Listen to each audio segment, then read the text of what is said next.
Ko te koutou a te pā a Rākaihautū e noho ana ki tēnei wāhi taupua.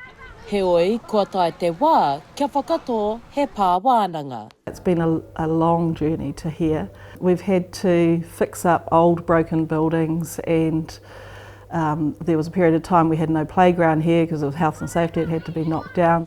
Kua whakai te kaunihera ārohe o Waitaha kia whakatū e te pā a Rākaihautū, tētahi pā wānanga ki Diamond Harbour.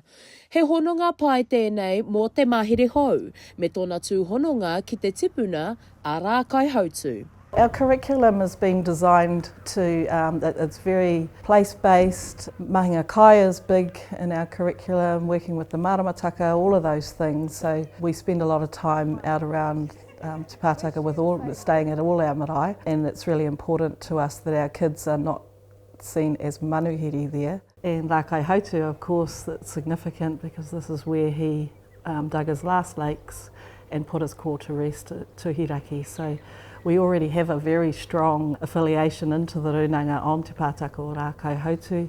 He toru te kaumā i Wheke tā, te roa o tēnei wāhi ki Diamond Harbour, me te mea hoki e rua ngā ara kia tai atu, mārunga i te waka poti rānei.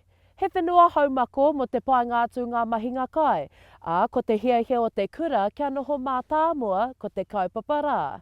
E ai kia Tyrone Fields, i oro papa te whakataunga nei. It came to council after a recommendation from the Banks Peninsula Community Board, who had considered a couple of unsolicited proposals, one from the Kura and one from Fire and Emergency New Zealand. That information had come to the Community Board after a consultation process. Hau ngā atu i te haere ki te kura mārunga waka, ko te wero nui, kia māwehe mai i ngā āhuatanga o te kura, kia Māori te noho, kia Māori hoki te ako. He pā wānanga, so a village that really focuses on how do our kids learn best. He pā mana motuhake.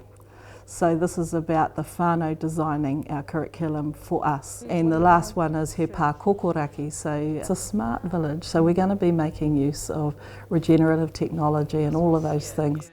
Tāre ana te wā, ka kite i ngā whakawhanaketanga o tēnei pā wānanga. Shakayla Andrews-Alapaki, Tahu News.